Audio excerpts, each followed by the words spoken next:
বৈষম্য বিরোধী ছাত্র আন্দোলনের আহ্বায়ক হাসনাত আব্দুল্লাহ বলেছেন, আমরা আর এমন বাংলাদেশ চাই না যে বাংলাদেশে অযোগ্য শাসক আমাদেরকে শাসন করবে। আমরা এমনবার বাংলাদেশ চাই না যে বাংলাদেশের মধ্যে দুর্নীতি, রাহাজানি, গুম, খুন, হত্যা থাকবে। আমরা চাই এমন বাংলাদেশ যে বাংলাদেশে প্রত্যেকটা ধর্মের মানুষ তার ধর্ম স্বাধীনভাবে পালন করতে পারবে।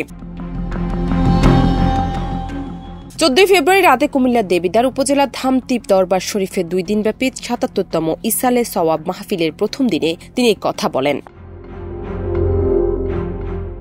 বৈষম্য বিরোধী ছাত্র আন্দোলনের আহ্বায়ক বলেন, আমরা এমন দেশ আর চাই না যে বাংলাদেশে আলেম ওলামাদের সামনে থেকে মাইক কেড়ে নেওয়া হয়। আমরা এমন বাংলাদেশ আর চাই না যে বাংলাদেশে দাড়ি ধরে ধরে আলেম ওলামাদের জেলে ঢোকানো হয়। আমরা এমন বাংলাদেশ আর চাই না যে বাংলাদেশে কোরআন থেকে, হাদিস থেকে আলোচনা করার কারণে সেই মাহফিল বন্ধ করে দেওয়া হয়। আমরা এমন বাংলাদেশ চাই যে বাংলাদেশে ইসলামের সুশীতল ছায়াতলে আমরা সবাই শান্তিপূর্ণভাবে বাস করতে পারব।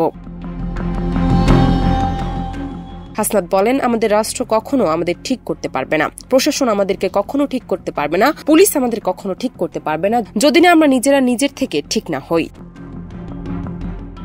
জান্নাত নিপু, দেশ রূপান্তর।